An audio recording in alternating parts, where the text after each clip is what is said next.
Halo semuanya, kembali lagi bersama saya Madianto. Kali ini kita akan membahas tentang kebiasaan boros yang harus kamu tinggalkan. Banyak orang yang sulit hidup hemat akibat kebiasaan buruk yang tak kunjung segera diatasi. Apakah saat ini kamu mengalami pengeluaran lebih besar ketimbang pendapatan? Coba perhatikan, pos-pos mana saja yang paling banyak menguras biaya sebagai dampak negatif dari hidup boros tanpa perhitungan. Demi menekan pengeluaran bulanan dan memperoleh banyak uang sisa untuk menabung dan berinvestasi, setidaknya kenali kebiasaan boros yang harus ditinggalkan berikut ini. Yang pertama, boros listrik dan air. Menekan biaya pengeluaran bulanan dimulai dari menghilangkan kebiasaan buruk selama di rumah.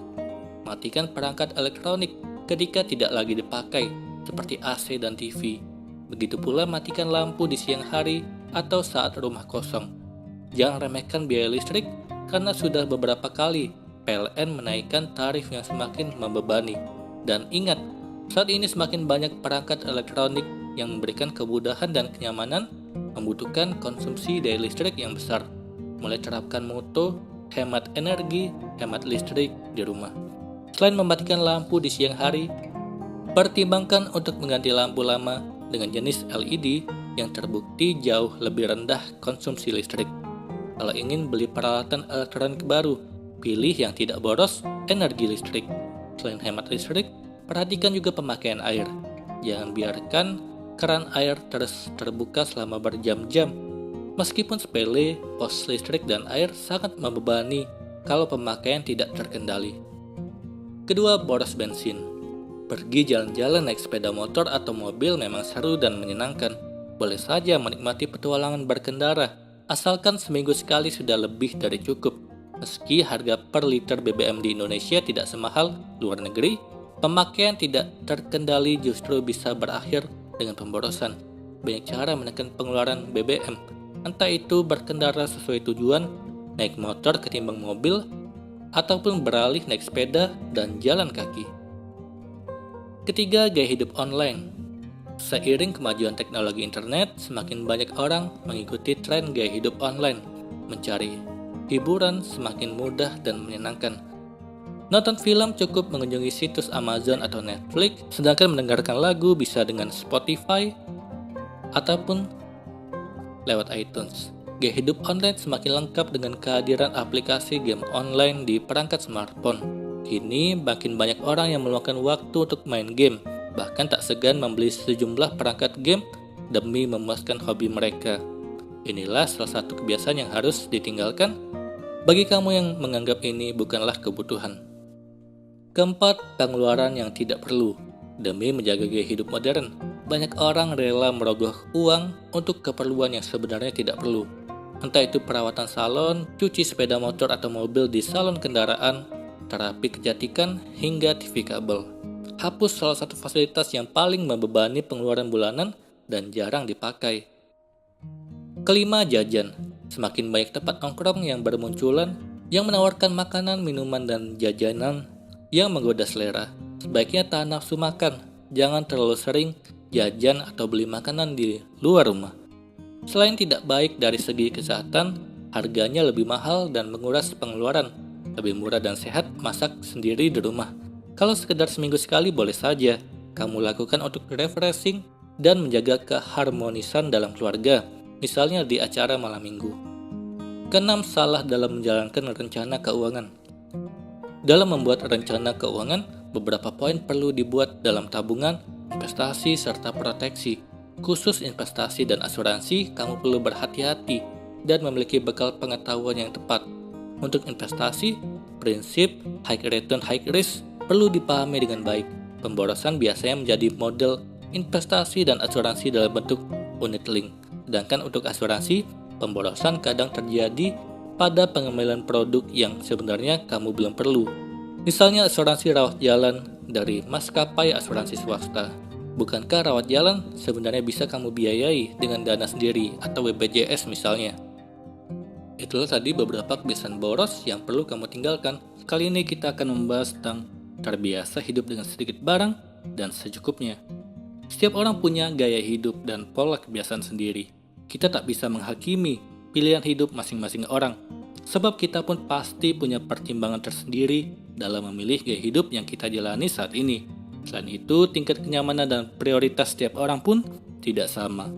Kali ini akan kita bahas keuntungan yang bisa didapat ketika hidup dengan sedikit barang bagi yang terbiasa hidup dengan lebih memperhatikan kebutuhan dan fungsionalitas barang.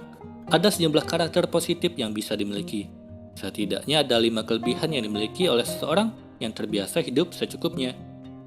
Yang pertama, punya kemampuan mengelola waktu yang lebih baik. Dikutip dari buku Seni Hidup Minimalis, ketika kita merasa tidak punya waktu, mungkin barang kitalah penyebabnya. Punya terlalu banyak barang di rumah, kita akan membutuhkan waktu yang lebih banyak untuk membersihkan dan merawatnya. Memiliki berbagai benda yang sifatnya dekoratif, kita perlu senantiasa berhati-hati agar tidak merusaknya, sehingga perlu meluangkan waktu yang khusus untuk selalu menata ulangnya kembali. Berbeda kalau kita punya barang secukupnya, kita bisa lebih menghemat waktu yang dapat dialokasikan untuk hal-hal yang lebih penting daripada sekedar kebingungan harus memberi perawatan ekstra untuk barang-barang yang kurang penting. Kedua, tidak mudah stres. Coba pikirkan berapa banyak energi yang kita habiskan untuk memiliki suatu barang, merencanakan untuk membeli, membaca ulasan tentang barang tersebut, mencari diskon, mengumpulkan, atau mungkin meminjam uang untuk membeli, pergi ke toko, membawa pulang, mencari tempat penyimpanan, belajar menggunakan barang tersebut. Dengan kata lain, semakin banyak barang yang kita punya, semakin rentan kita mengalami stres. Sedangkan dengan memiliki barang secukupnya, yang sesuai kebutuhan, kita tidak akan mudah mengalami stres. Ketiga, lebih terbuka dengan pengalaman baru. Misalnya kamu berencana berlibur ke suatu tempat. Saat berpergian, kamu membawa barang secukupnya saja. Kamu tidak akan merasa terikat dengan barang, sehingga bisa berjalan-jalan dengan hati yang lebih tenang. Bisa lebih terbuka, mencoba dan menikmati ragam pengalaman baru. Tidak terlalu terikat dengan terlalu banyak barang, sehingga bisa lebih merdeka untuk mencoba berbagai pengalaman baru. Keempat, mudah menciptakan kebahagiaan sendiri. Kebahagiaanmu adalah tanggung jawabmu. Bahkan dengan hal-hal secukupnya yang kamu punya, kamu lebih mudah bahagia dengan hal-hal sederhana. Secara umum ada 3 kategori barang, yaitu barang fungsional, barang dekoratif, dan barang emosional. Selama kamu bisa mencukupi kebutuhan barang-barang itu tanpa berlebihan, maka kamu bisa lebih mudah menemukan kebahagiaanmu sendiri tanpa harus terlalu terikat dengan benda atau barang. Kelima, tidak gampang iri. Saat melihat gaya hidup orang lain yang begitu glamor atau mewah, kamu cukup menghormati pilihan hidupnya, tidak menghakimi, juga tidak mudah iri. Dengan gaya hidupmu sendiri yang secukupnya, kamu sudah bisa bahagia dan menikmati hidupmu dengan nyaman. Selama kamu nyaman dengan segalanya yang serba cukup, kamu tidak akan gampang iri dengan kehidupan atau kepemilikan orang lain. Kali ini, kita akan membahas tentang manfaat medis dari makan hanya pada saat lapar. Mana yang lebih baik? Makan teratur 3 kali sehari atau makan hanya pada saat terasa lapar dengan waktu yang tidak menentu? Sebagian orang mungkin akan menganggap pilihan pertama yang paling benar. Namun, apakah memang faktanya seperti itu? Toshio Akitsu, seorang dokter penyakit dalam asal Jepang, menulis dalam bukunya bahwa permasalahan dalam makan teratur ada di bagian waktu makan yang sudah diatur secara rutin. Bahkan ia menganalogikannya dengan binatang liar yang hampir tidak pernah ada obesitas dikarenakan mereka hanya makan di saat lapar saja. Binatang tidak pernah makan karena merasa sudah jam makan siang ataupun merasa sayang jika makanan tersebut tidak dihabiskan. Dengan terjaganya keseimbangan nutrisi yang masuk, mereka akan memiliki berat yang cukup ideal. Sesungguhnya, tubuh yang sehat memiliki sistem regulasi yang baik untuk menginformasikan keperluan.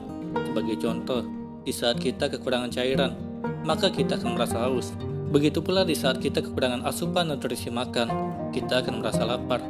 Sehingga ketika kita makan hanya karena sudah memasuki jam makan, tubuh kita sebenarnya belum memerlukan asupan nutrisi, namun kita tetap memaksakannya. Akibatnya, nutrisi dalam tubuh akan menjadi kelebihan dan akan disimpan dalam bentuk lemak. Tentunya setiap orang memiliki sistem metabolisme yang unik, sehingga jam kebutuhan makanannya akan berbeda antara satu sama lain. Permasalahan selanjutnya, bagaimana jika kita sudah makan pada saat merasa lapar, namun kita tetap merasa lapar meskipun sudah makan dalam jumlah banyak? Hal ini merupakan sebuah kelainan. Salah satunya disebabkan karena kepekaan hormon leptin, hormon yang menimbulkan rasa kenyang, menjadi menurun dalam tubuh. Hasilnya, tubuh menjadi terus-menerus lapar meskipun asupan nutrisi telah mencukupi. Kelainan ini biasanya terjadi pada orang-orang obesitas. Pada orang yang obesitas terjadi sebuah lingkaran setan. Pertama, asupan nutrisi yang lebih akan menyebabkan cadangan lemak meningkat sehingga terjadi obesitas. Selanjutnya, obesitas ini sendiri akan menyebabkan serangkaian proses molekul inflamasi yang secara sinergis akan menurunkan kepekaan hormon leptin, hormon yang menyebabkan kita kenyang. Sehingga, meskipun telah makan banyak dan hormon leptin dalam tubuhnya meningkat, mereka akan tetap merasa lapar, dikarenakan sel-sel di tubuh tidak memproses hormon leptin tersebut. Dan untuk memenuhi rasa lapar yang dirasa, mereka akan makan kembali. Oleh karena itu, di sini sangat penting untuk menjaga asupan nutrisi kita. Sebisa mungkin melakukan pola makan secukupnya, yakni makan ketika lapar dan berhenti setelah rasa lapar menjadi hilang. Dengan kita menerapkan pola makan seperti ini sejak awal, maka kita dapat terhindar dari obesitas. Makan dalam porsi secukupnya saja. Ketahui berbagai dampak makan berlebihan, bukan hanya obesitas.